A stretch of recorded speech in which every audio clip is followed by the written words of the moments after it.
আসনটা শুধু প্রেগনেন্ট মহিলারাই করতে পারে, তো আমি তো তোমায় এটা করে দেখিয়ে দিলাম। ভুল বলেছিলাম আমি। এটা তো আদৌ সেই আসন নয় যেটা গর্ভবতী মহিলারা করতে পারে, বরং এটা তো সেই আসন যেটা কোনো গর্ভবতী মহিলার দ্বারা করা সম্ভবই নয়। এসব কি বলছো তুমি? নিজের কথা পাল্টিও না।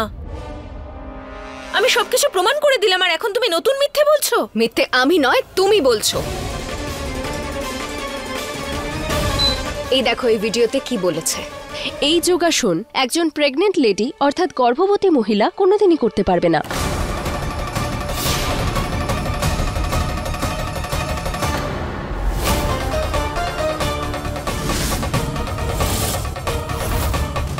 শুনে নিয়েছো? আর এটা কিন্তু আমি নয়, একজন যোগাসনের গুরু বলছেন। এতক্ষণ ধরে আমি যা বলেছিলাম সবটা সত্যি ছিল, আর তুমি এতক্ষণ যা বলেছো সবটা মিথ্যে ছিল। হ্যাঁ আলিয়া, তুমি নিজেই আসনটা করে প্রমাণ করে দিয়েছো যে তুমি মা হওয়ার নাটক করছিলে। তোমার গর্ভে মোটেই ডাক্তারবাবুর সন্তান ছিল না। তুমি শুধু মিথ্যেবাদী আর ঠকবাজ। না, এটা মিথ্যে। তুমি আমার সঙ্গে চিটিং করেছো। রাঘব আঙ্কেল, আপনি আমাকে ভরসা করেন তো? আপনি তো জানেন আমি মিথ্যে কথা বলি না। এই মেয়েটা মিথ্যে বলে। পিসিমা, পিসিমা, এই মেয়েটা মিথ্যে কথা বলছে। আমি সত্যিই প্রেগনেন্ট। আমার পেটে আয়ুষ্মানের সন্তান রয়েছে। আমাকে প্লিজ বাড়ি থেকে বের করে দেবেন না, প্লিজ।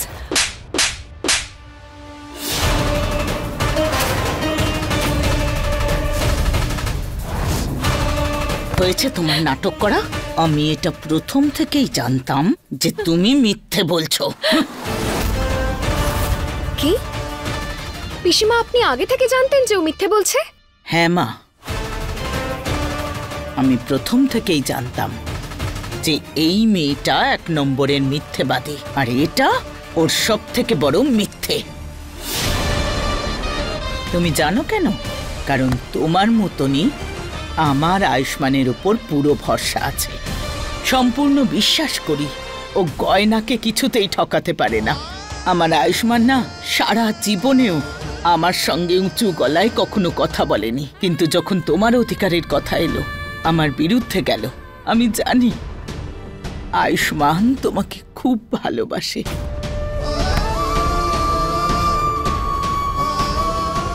ও এরকম নিচু কাজ কখনো স্বপ্নেও করতে পারে না।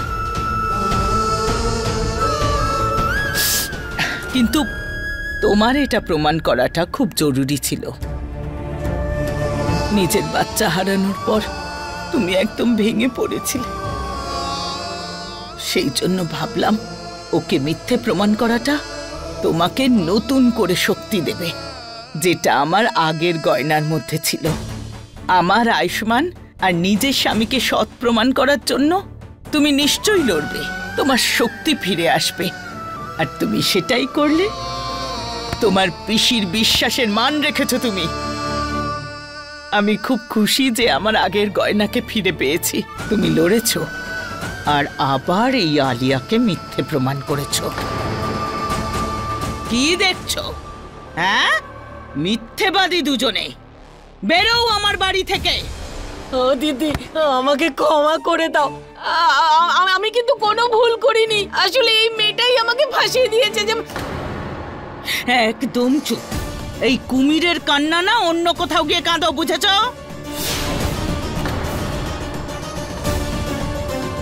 ওই মিথ্যেবাদীটাকে নাও আর বেরিয়ে যাও এখান থেকে। তোমাদের তো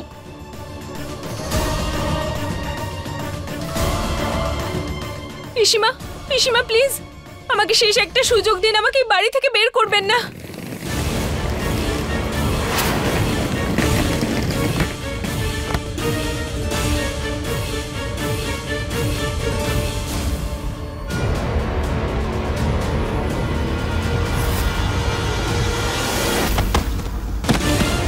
পিসিমা, দিদি, পিসিমা এমন করবেন না।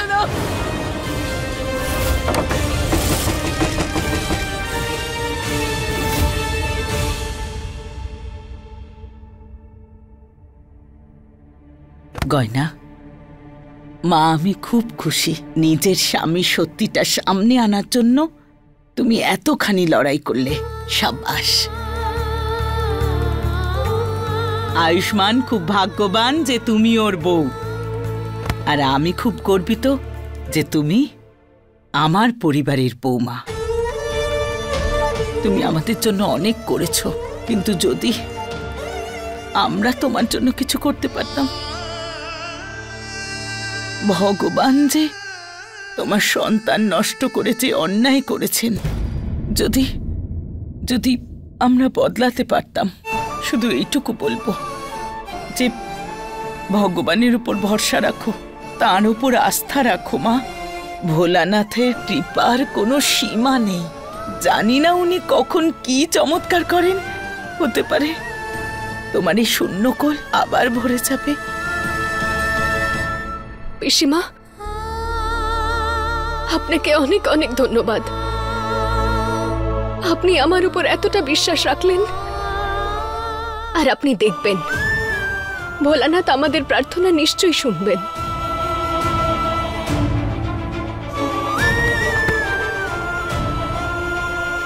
নিশ্চয়ই শুনবে মা, নিশ্চয়ই শুনবে। আমার বিশ্বাস আছে আমার ভোলানাথের উপর, নিশ্চয়ই শুনবে।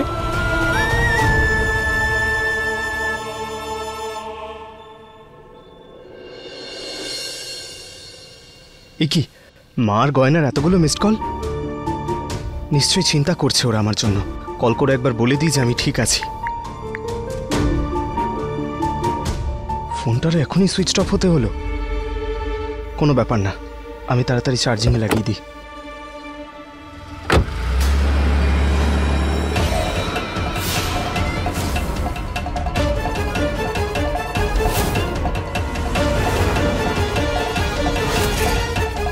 হ্যাঁ পুরোহিত মশাই, আপনি সমস্ত জিনিস লিখে রাখুন। হ্যাঁ হ্যাঁ, আমি আপনাকে পরে ফোন করছি। হ্যাঁ পুরোহিত মশাই।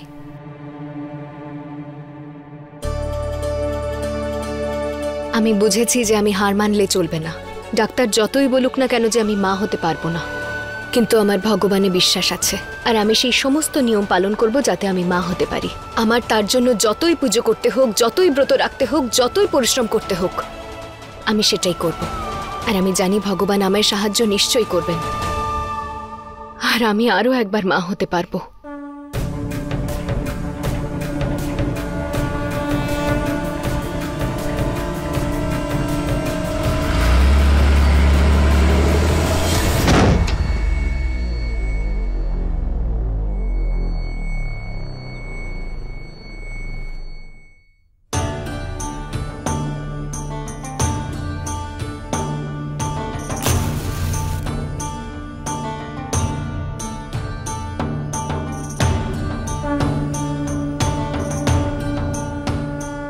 হে ভোলানাথ, আপনি সব সময় আমার সমস্ত বিপদ থেকে রক্ষা করেছেন, আমার পাশে থেকেছেন।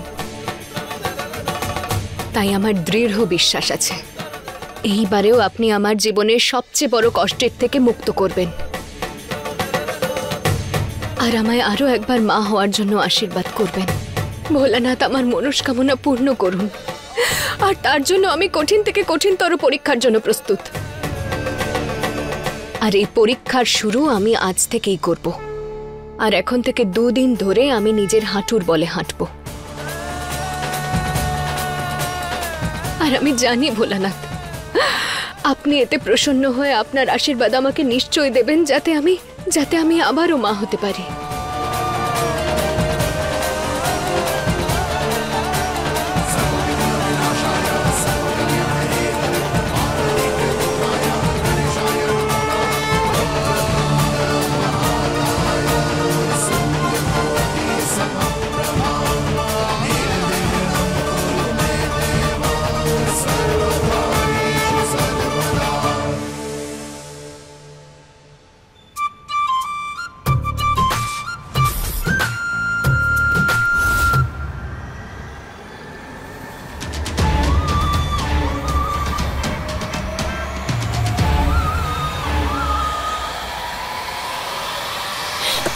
আরে স্যার, তাড়াতাড়ি চলুন চলুন চলুন চলুন, এখান থেকে তাড়াতাড়ি পালাতে হবে, তাড়াতাড়ি চলুন। আরে স্যার, কি দেখছেন? জানি আমি খুব সুন্দর দেখতে, দেখুন এখান থেকে চলুন এবার। আরে কে তুমি? আর আমার গাড়িতে কেন বসে পড়লে? আর এসব কি হচ্ছে? দেখুন স্যার, নাম বলার সময় নেই এখন। এই গুন্ডাতে দেখছেন তো আমার পেছনে পড়েছে। আমাকে সাহায্য করুন, তাড়াতাড়ি চলুন এখান থেকে। এভাবে গাড়ি যাবো চালান মানেটা না। কি? এক্ষুনি দেখছি ওদেরকে। আরে স্যার শুনুন না, নিজেকে বিপদের মধ্যে কেন জড়াচ্ছেন? দেখছেন না এরা ভয়ঙ্কর গুন্ডা, এরা কিন্তু আপনাকেও মেরে ফেলতে পারে। আরে আমাকে কেন মেরে দেবে? আমি কি করেছি? আর তুমি দাঁড়াও, এক্ষুনি দেখছি আমি ওদের আরে কি। স্যার, স্যার প্লিজ আমার কথাটা শুনুন না। আসলে এই গুন্ডাগুলো আমাকে উত্ত্যক্ত করছিল, আর আমি রেগে গিয়ে না ওদেরকে থাপ্পড় মেরে দিয়েছি। তখন থেকে এরা আমার পেছনে পড়ে গেছে। প্লিজ প্লিজ আমি আপনার সামনে হাত জোড় করছি, আমাকে বাঁচান প্লিজ প্লিজ প্লিজ। আচ্ছা ঠিক আছে ঠিক আছে, সিট বেল্টটা পরে নাও।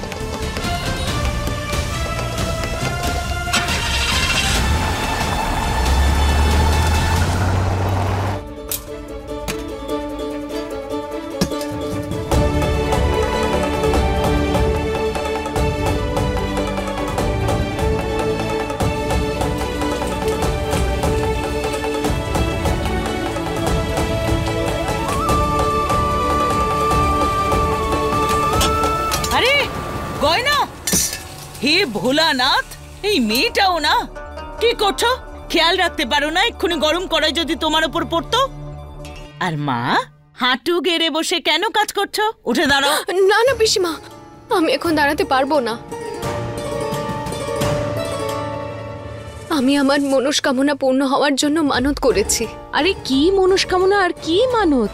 ওই আমি ভোলানাথকে কথা দিয়েছি যে আগামী 2 দিন ধরে আমি শুধু নিজের হাঁটুর বলেই হাঁটবো, যাতে ভোলানাথ আমার তপস্যা আর শ্রদ্ধা দেখে আমাকে আবারও আশীর্বাদ করেন, যাতে আমি আবার মা হতে পারি। এইসবই ঘটে যখন এক গাঁইয়া মেয়ে বাড়িতে আসে, ঠিক এই রকম উল্টোপাল্টা কাজ করে নিজেকে বুদ্ধিমান প্রমাণ করে। আরে ডাক্তার তো বলে দিয়েছে তুমি মা হতে পারবে না, মাথায় ঢোকেনি কথাটা? এসব করে কিচ্ছু হবে না। ডাক্তার সেটা বলেছেন যেটা ওনার ঠিক মনে হয়েছে, কিন্তু আমি আমার চোখের সামনে এমন অনেক রকম চমৎকার হতে দেখেছি। ভোলানাথের আশীর্বাদেই তো আমি আবারও মরে গিয়ে বেঁচে উঠেছি। ভোলানাথের আশীর্বাদের জন্যই ডাক্তারবাবু আবারও সুস্থ হয়ে উঠেছেন। আরে আমরা সবাই তো বাড়িতে পুড়ে মরে যাচ্ছিলাম, কিন্তু দেখুন ভোলানাথের আশীর্বাদের জন্যই আমরা আবার সুস্থ আর সুরক্ষিত রয়েছি।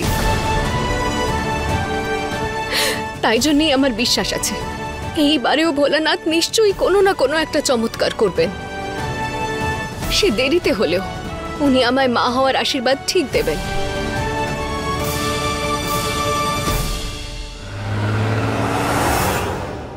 এবার না ডান দিকে ডান দিকে ডান দিকে নাও,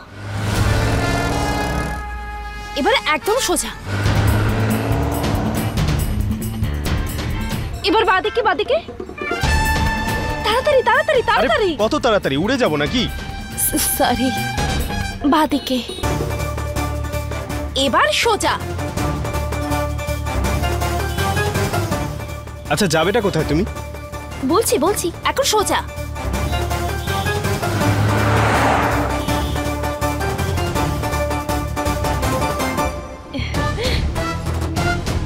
এটা আবার কেমন জায়গা? কেমন জায়গা মানে? আমার বাড়ি এখানে। তাহলে ওটা কত দূরে? ব্যাস ব্যাস ব্যাস, এখানে।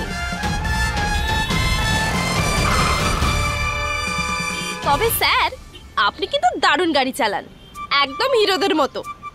আর আমাকে বাঁচানোর জন্য thank you thank you thank you so much. আসছি, টাটা। Seat belt.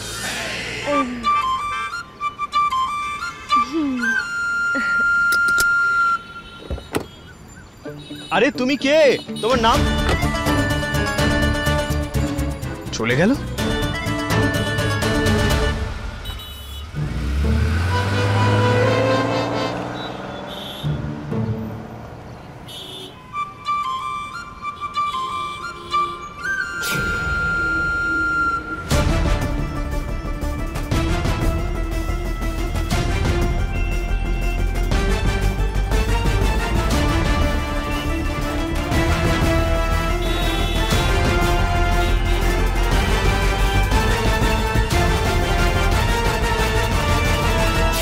ওয়ালেট, আর এখানে তো টাকাই টাকা।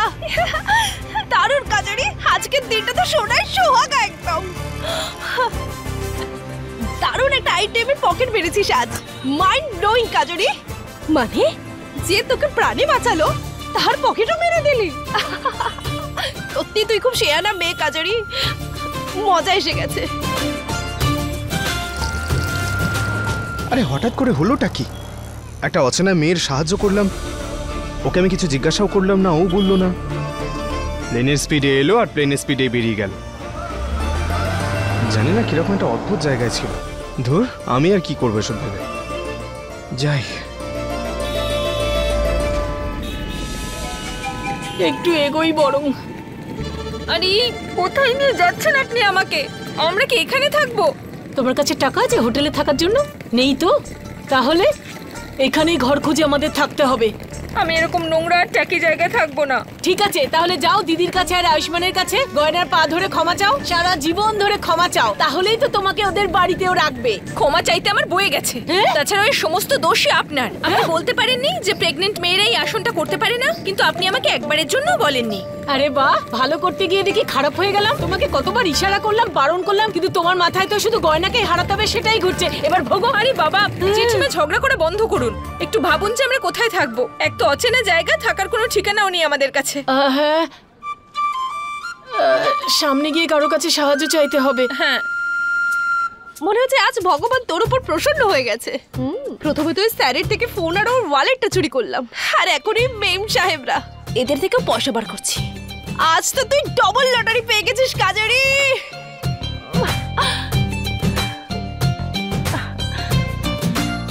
তোমার কি হাত পা নেই? তুমিও সাহায্য চাও? No, I am not gonna talk to anybody. বেশি ম্যাডাম, ইংরেজি শুনুন। ছাড়ছে। হ্যাঁ,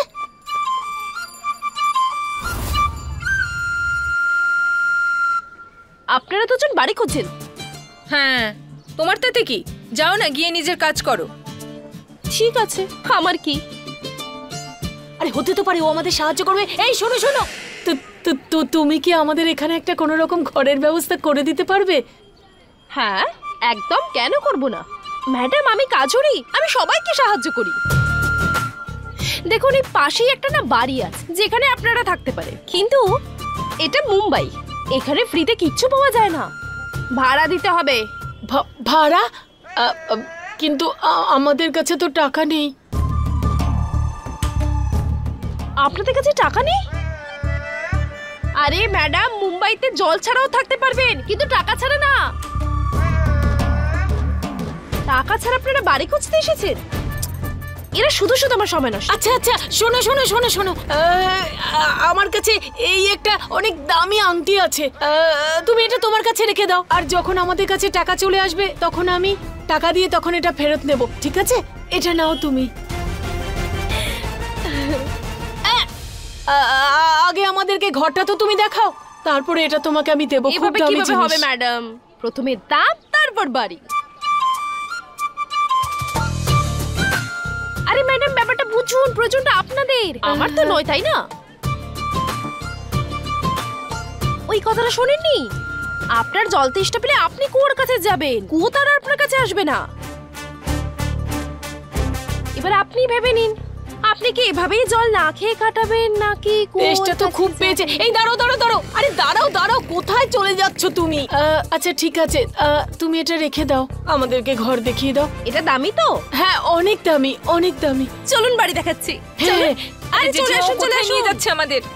তোমার সামনেই তো আমার এক্ষুনি ওর সঙ্গে দেখা হয়েছে। আরে কাকু, কেমন আছেন? সাবধানে সাবধানে আসুন না। একটা সীমা থাকে বোকামির। আলিয়া আর বৌদিকে বাড়ি থেকে বের করে দেবার পরেও কি তোমার মনটা শান্ত হয়নি যে এই সমস্ত উল্টোপাল্টা কাজ করছো?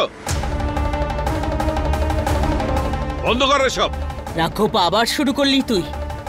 দিদি, এ তোমাদের চোখে ঠুলি পরিয়ে রেখেছে, কিন্তু আমার চোখ খোলা আছে।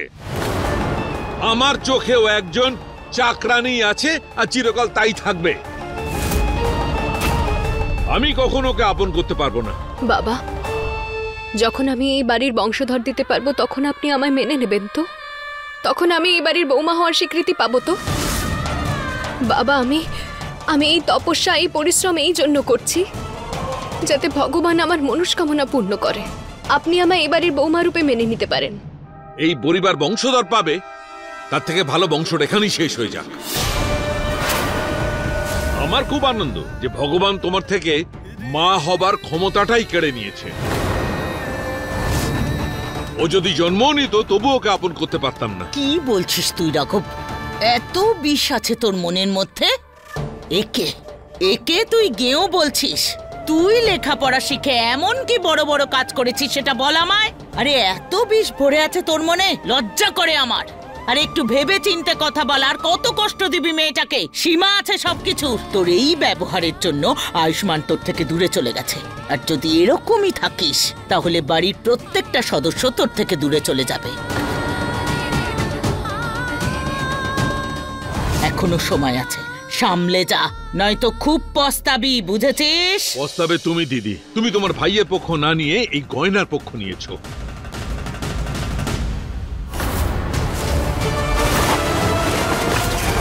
গয়না, আরে কে তুমি?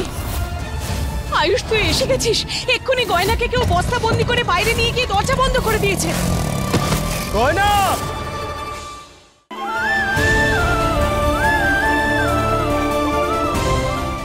আমার সঙ্গে খারাপ ব্যবহার করলে তুমি তোমাকে ক্ষমা করতে পারবে যা না। তো, আমাকে বোঝাতে আসিস না, যা। গয়না, মা তুমি না রাঘবের কথায় কিছু মনে করো না। ছোটবেলা থেকেই খুব জেদি। আর এই ছোটবেলায় ওকে খুব মারতাম এর জন্য। দেখো মা, যেমন আমি তোমাকে আপন করেছি, একদিন রাঘবও তোমাকে এই বাড়ির বৌমা হিসেবে আপন করে নেবে। আমার সোনা।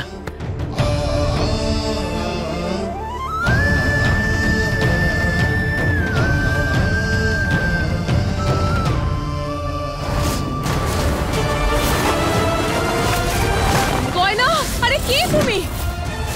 আয়ুষ, তুই এসে গেছিস। এক্ষুনি গয়নাকে কেউ বস্তা বন্দি করে বাইরে নিয়ে গিয়ে দরজা বন্ধ করে দিয়েছে। গয়না!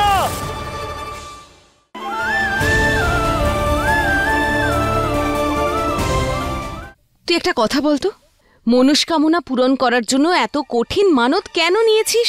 মা, যাতে আমি ভগবানকে বিশ্বাস করাতে পারি যে আমি নিজের সন্তান পাওয়ার জন্য কঠিন থেকে কঠিনতর পরীক্ষা দিতেও প্রস্তুত রয়েছি।